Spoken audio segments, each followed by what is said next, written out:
Good morning. Welcome to TERRA at Home. We're outside, sitting pondside. I'm here with Derek Dunphy from Aquascape. It's so nice to have you back with us again. Thank you for having me. Fantastic. And we love that this trend of having moving water in your backyard is growing and growing. You're saying you guys are having a busy year. We are having a fantastic season. Awesome. And right off into the summer, it just keeps going and growing, and we're very happy.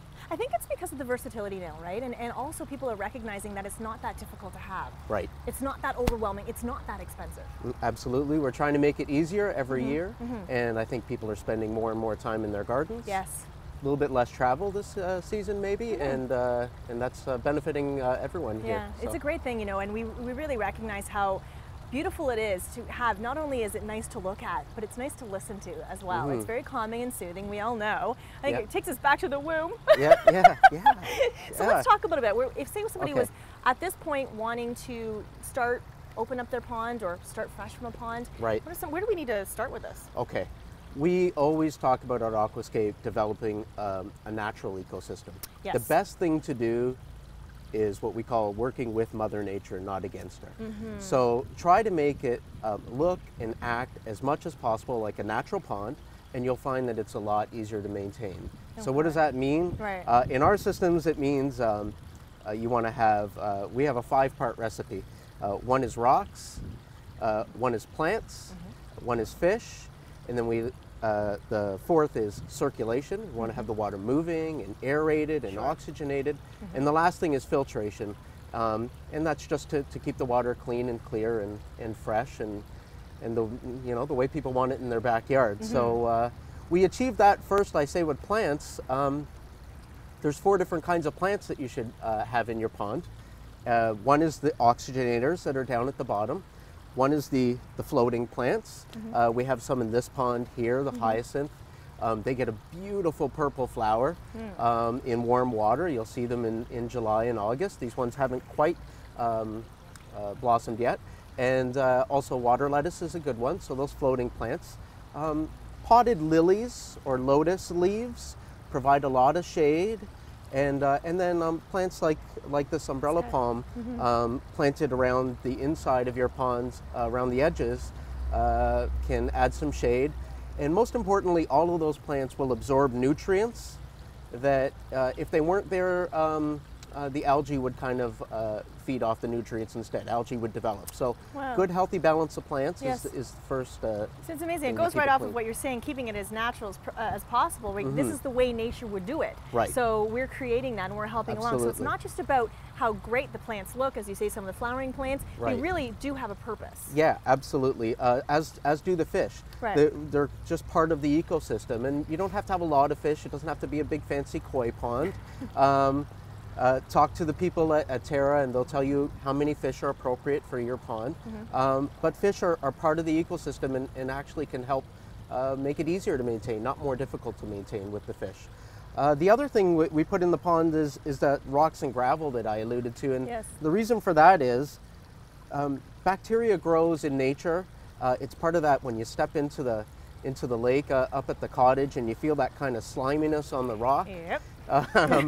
That kind of healthy slime is bacteria and enzymes that work in the ecosystem to help keep the water clean and clear. Okay. And so we help that along by adding our beneficial bacteria to the pond as well. Okay. A product like our sludge and filter cleaner there is just what we call a heterotrophic bacteria, and it lives on those rocks and gravel. And it helps break down organically all the sludge and debris that will develop just naturally from leaves and environmental dust kind of sinking down to the bottom of the pond. I see. Okay. So that's a good product to use if you start to see that sludge developing at the bottom of your pond. So it's not something that you have to put on a regular basis, it's just if you start to identify Not that particular one, but the best thing to do to keep your pond clean and clear water treatment wise is a regular dose of beneficial bacteria. Okay. And for years, and we still sell, both a liquid and a dry bacteria that you can add to your pond. We normally recommend at the beginning of the season putting it in once a week at least. And then once a month as the season goes on. And we did that because we're trying to not make it overwhelming or scary to the pond owner. We want them to add it regularly, but we don't want it to be a burden. Yep. Scientifically, the best way to add bacteria to a pond would be like in a drip, like minute amounts continuously. And so we came out with this product this year, which we call our automatic dosing system. I love it. And you, excuse me, I had a bug there, but you put this at the side of your pond, and it slow drips like an IV, just a couple times a day, and lasts, depending on the size of your pond, anywhere from a month to 3 months, and takes the work away from you. And it's not only is easier for the consumer, for the homeowner, but also works more effectively than going out and adding it once a week. So. And you know what's great about that as well is if people do have a cottage and they say they're going to go go away on vacation in the middle of the summer for 2 weeks. Good point. Then you know that you have a little bit of a break there. You don't have to make sure someone's coming in and maintaining your pond. Yeah, I hadn't even thought about that. Exactly. Yeah, that's a great point. That really helps people out. And again, just nowadays people get so busy. So like, oh no, I forgot. And then you look at your pond and it's not looking so great. Yeah, yeah. So well, with that in mind, there's 2 other products that I brought over here. So the best way to keep a pond clean and clear is the natural ecosystem, blah, blah, blah. Right. But, I forgot something. I didn't add plants. I have company coming over tomorrow. And it's green. Rapid Clear, you can add to your pond if it's green and kind of murky, and it will flocculate. It will kind of coagulate all of that algae. Amazing. And 24 hours later, it's clean and clear, and all your algae's in one glob that you can scoop out or let it sink down to the bottom, rather than, you can't see through the water. Emergency help, right? Yeah. The other one is the Pond and Debris Clarifier, which is a really good solution for just killing algae on contact. Right. So use it as directed, and it's very, very, very effective. Well, it's funny how a pond is basically just like us. We understand that we have, we need to have a certain level of good bacteria in our bodies as well, right? Absolutely. So it needs to function just like we do. This is your yogurt. There you go. It's your yogurt. And again, you can have one of these ponds from the smallest to the biggest, and it changes everything about your yard. Right. And it's just it's easy enough thing to do. Yeah, absolutely. So we're happy to have that product to make it easier. It's a great idea, and you can always ask people here at Terra how to get into it. Some people think it's an overwhelming situation, but it's really not. It's something straightforward, and once it's installed, then as we always talk in the fall, we talk about how you close it up for the winter, and it's easy enough to do. Yep, very easy to do. Very good, Derek. Okay, thank you so much. Good information. Thanks for having me again. You can have one of these as well. You're welcome. We'll be back with more Terra at Home right after this.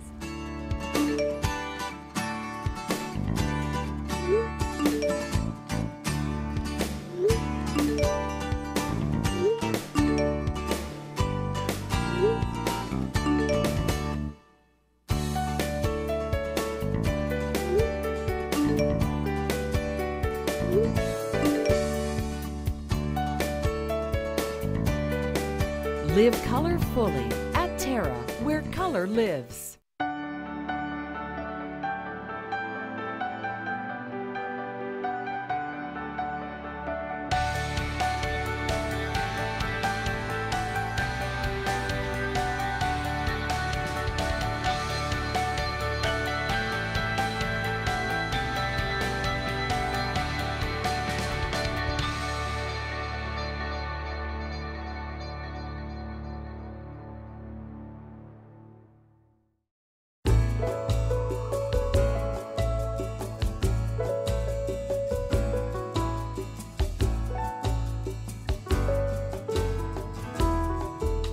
Heritage Perennials. Look for us in the blue pots.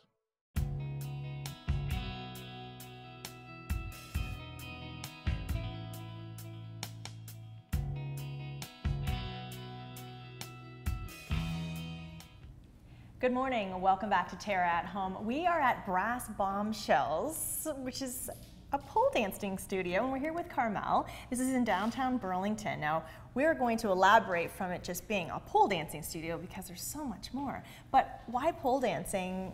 Let's start with that. What can that do for us? That when we're not doing it somewhere else. This is for fitness. Well, one of the things that pole dance and pole fitness really does for women is helps them condition and build their upper body strength.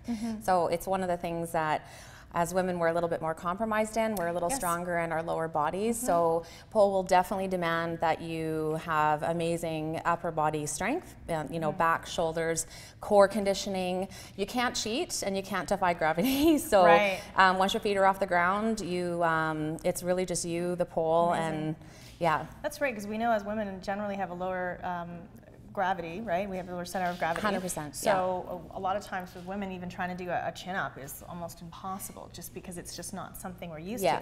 But this can change that whole world. It can, and I'll tell you, I'll promise you that the results happen really quickly. One of the things that helps us retain the clientele that we do is the benefits and the results happen so quickly. Like, our bodies really do respond so quickly to this type of fitness, and I think that's one of the reasons that women really make it stick. And that's key, right? So when we talk about fitness and all the different types of fitness regimes out there, a lot of times people quit for that very reason, is because they are not seeing results quick enough for them, and they'll just stop and they move on. They are, and or it's also not fun. And that was just what I was going to say.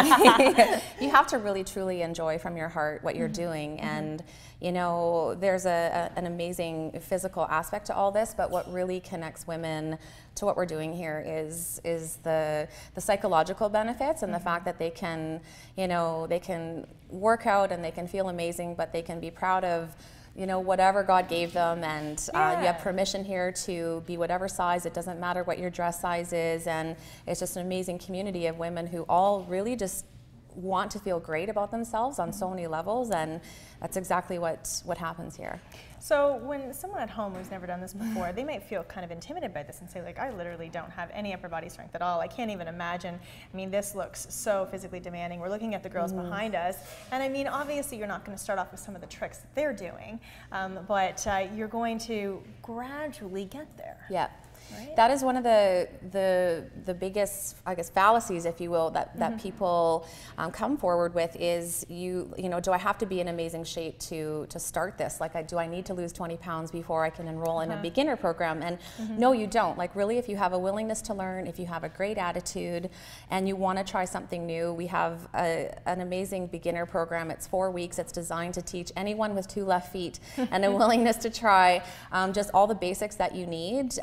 And you know, it's a combination of dancing and strengthening and floor work and flexibility, which is a huge one. Absolutely.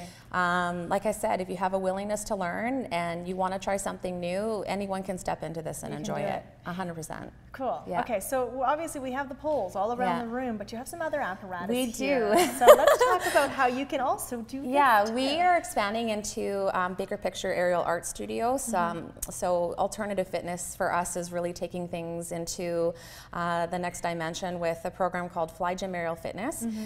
So it's aerial fitness, it's aerial yoga, it's a blend of a lot of different things in a cotton jersey swing. Cool. We were one of the first studios in Canada to actually be certified in this form of fitness, which was really exciting. And just now we're launching our aerial hoop program, which is sometimes referred to as LYRA. And it draws along the same parallels of upper body conditioning, but it's really just all these different ways of getting fit while you're flying in the air, and a lot of parallels in the cross training, but it's super fun. So neat though, because when you're doing something like this, and it's like we're in like Cirque du Soleil right now, but when you're doing something where it's really outside of anything you've ever done before, you don't even realize you're thinking so hard and working that you don't even realize you're actually working out, right? And that's the best part too, is you're having fun and you're thinking about what you're doing, then all of a sudden you're, wow, class is over and I just actually trained my body. Yeah. And that makes it fun. Like, look, they get to hang upside down, and you know, and hanging upside down is actually really good for blood flow to your head. You know what, it actually really is. Yeah, there's a lot of benefits there for sure. And I think just in reference to the circus, I mean, we like to say that, you know, the circus is here, but there's never really anything dangerous about what we're doing. And the moves and the things that we teach really are for, you know, more of the junior learners, and we keep it really close to the ground. We're very, very safety conscious, and you know, pay lots of attention to our spot spotting techniques, and you know, just making people feel so no matter what, you know, what their weight is or what their body density is, it's something that they can still experience. They can get upside down, they can, you know, work on the split safely and do a lot of tricks that maybe they think they wouldn't be able to do. Okay, so let's talk a little bit about the average class. Say if we go back to pole and you're coming in for, you know, your first beginner class. Is it an hour long? The classes are all an hour long. Okay, so lay out a class for me and just give people an idea of what that would be. A typical pole dancing, for example, class will consist of 3 really important elements. So there's obviously a really good warm-up, focusing a lot on the shoulders and the hips to get your body moving. So we need to be warmed up. Totally, and that's where you're going to find a lot of your freestyle dancing techniques. So people that even feel like they have 2 left feet are going to be able to learn some basic steps and move around and link some things together. There's so good music and feeling sexy and doing your thing. Yeah. We work on transitions up and down, different ways to get down to the floor, take it back up. Okay, all right. And then we always explore with a little bit of floor work. Okay. And then we take it to the poles. Oh, that's cool. So good solid warm up, and then again, right away, first class, you're getting up here. And so what, like, you would just feel like, imagine people are like, I don't even know where to start, and you know. Everything is a layer and a build upon the previous week. So we're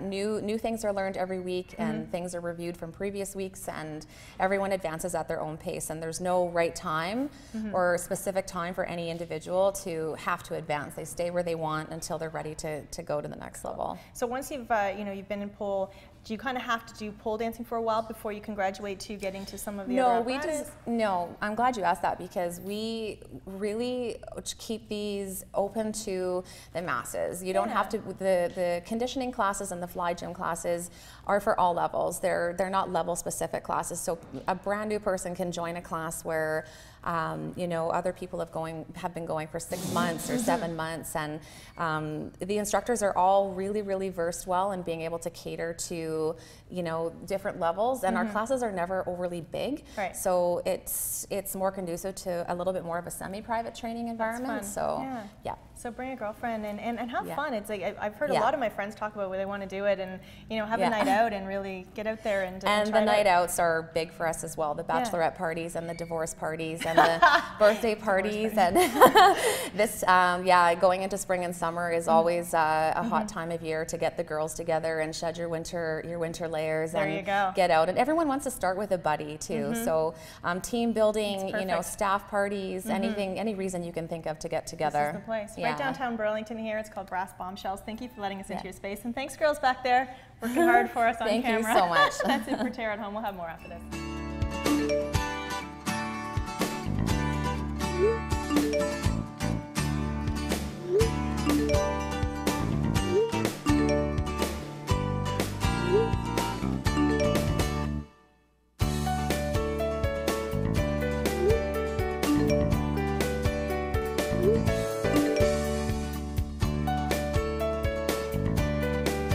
Live color fully at TERRA, where color lives. You've sat under them and built forts in them. You've swung from them and fell out of them. You've even fallen in love under them. Trees have always held a special place in our hearts and memories. A natural beauty, trees will grow with you and your family and bring color and nature into your world. For your assurance of quality, look for trees and shrubs with the Medallion plant tag. Medallion plants, locally grown, the pride of Niagara.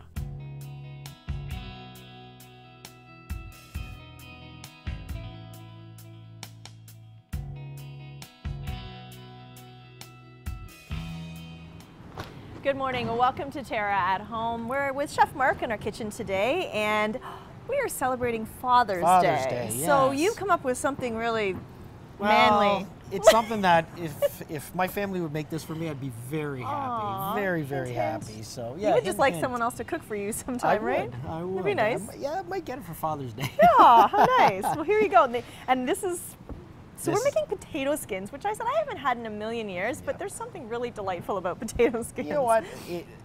We're used to having them at the chain restaurants. A lot of them do it and stuff like that. But to make your own potato skins and switch it up and just do real savory stuff and some really cool flavors, I thought, why not? It's fun. You know what? It's fun. Yeah. It's just fun.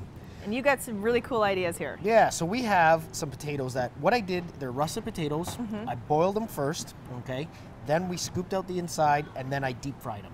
Okay, so you're boiling them to just... Till they're soft. Till they're soft. Till they're soft. Now, the nice thing about a russet potato is it doesn't retain moisture. Okay. Stays nice and dry, so you're not going to get a lot of moisture, gumminess in there. Oh. So if you overboil it a little bit, it's not too bad. You'll be okay. Okay. Cut it in half, scoop out the middle, okay? And then deep fry them.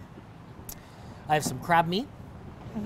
This here is some braised short ribs. So I did some braised short ribs. I had a couple of ribs left over. I was tired of eating them. I decided, you know what, I'm going to debone it. So I deboned the braised short rib. So it's basically a shredded, nice, beefy flavor. Awesome. We have a pork belly that I've seared. We have some blue cheese. We have got our brie. We got some sour cream. We got some cheddar, aged cheddar, and we have some cabbage. Wow. We're going to make up 3 different types. Awesome. Yeah. Okay, this So, is fun. First thing I'm going to do, I'm going to take a little bit of salt. I'm going to put a little bit of salt and pepper into each one of the potato skins. Okay. And I liked how you've scooped them out, so just a very thin wall of potato. Like, Yeah, you don't need to have a whole lot You of don't it. want a lot, but you do want a little Have bit in there. enough It'll to- get nice and firm, and Yeah. you still want that potato flavor Sure. left. If you just leave the skin, there's nothing left. So what we're going to do is we're going to do 2 of them with this beef.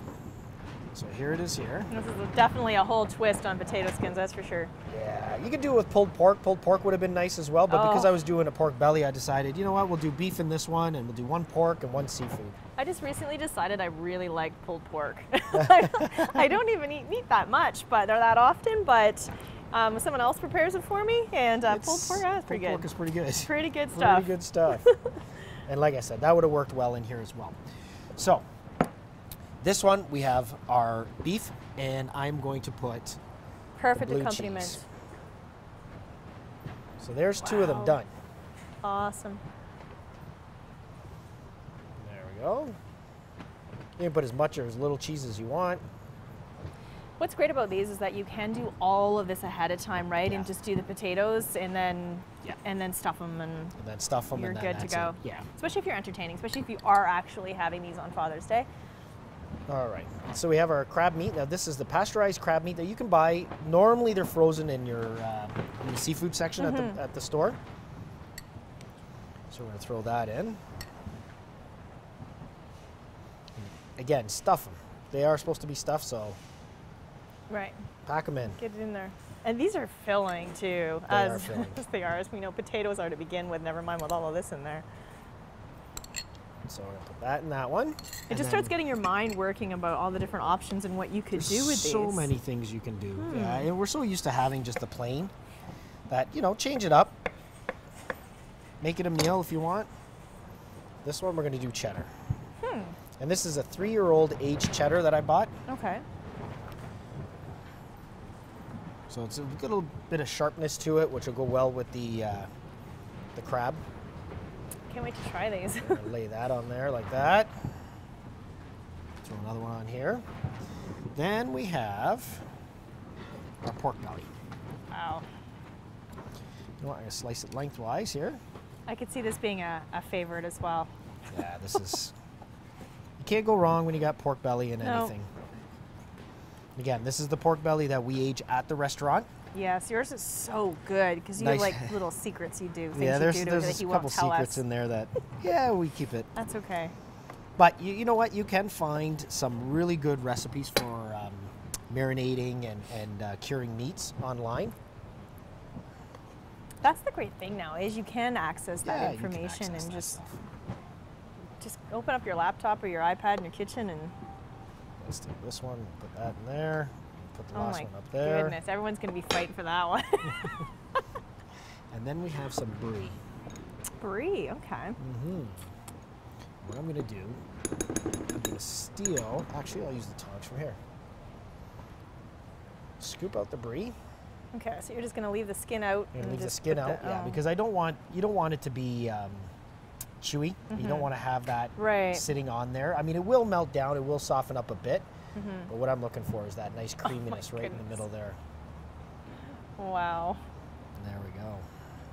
Now, I put the oven on broil, So we're gonna broil these at about 475 for about 4 or 5 minutes on the low rack. So it's got a high heat, right? Okay, but you're gonna keep put it on the down low low. rack, so it'll warm the bottom, but at the same time it'll give you a nice crispiness on top. And then I'm gonna show you how we're gonna garnish all this up. Okay. We got some really great That's a garnishes good that are tip. gonna go with I this. think a lot of times when people think about broiling, they sit it right underneath the broiler, and then It'll burn you're not too getting fast. it's burned too fast, so you're not going to get that warmth. Because as you say, you want to warm this all the way through. Correct. So wow. And even though that the potato skin is cooked, everything is cooked in there, you do need it to heat up, and you want that stuff to melt. And you know, especially with the braised rib here, you do want that to warm up, because there's juices left in there that have solidified as it's cooled. Right. So you want that to seep out and get into the potato as well. Oh my goodness. So awesome. yeah, you got a couple variations. Like these are the ones that I put together for this. Again, Father's Day. Sure. This is what I want to eat. want. This is what I want to eat. But of course, you know, you like I said, you can do it with pulled pork. You can change it. You can do it with fish if you want to do in there. Sure. Whatever you like. Endless. You switch them up. Okay. Switch Very 'em cool. up. All right. So what we'll do, we'll put it in the oven. How long did you say for again? It's probably gonna take about 7-8 minutes. Okay. All right. Just keep your eye on it. Keep Don't your eye. walk away. That's right. We'll be back with more right after this quick break.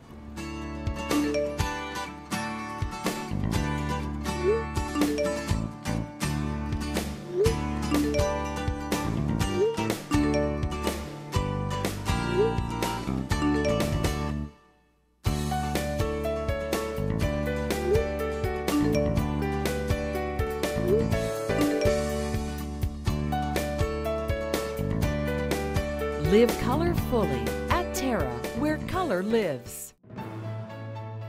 I am a truth seeker. A storyteller. A dedicated volunteer. I am a caring neighbor. A customer's best friend. And a client advocate. I am a survivor. A social media junkie. A proud father of 4 and problem solver. I am the Hamilton Spectator. I am the Hamilton Spectator. I am the Hamilton Spectator. I am. We are the Hamilton Spectator.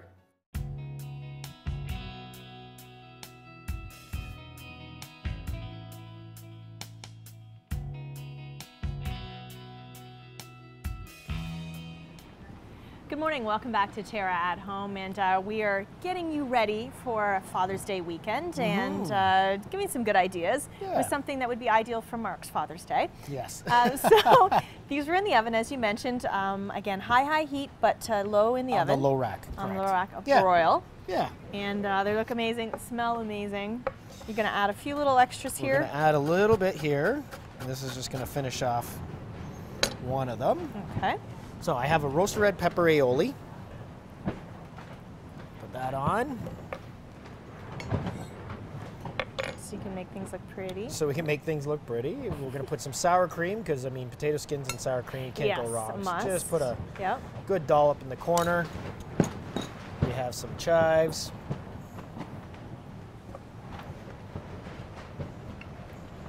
Hopefully it's not as windy on Father's Day next weekend as it is right now.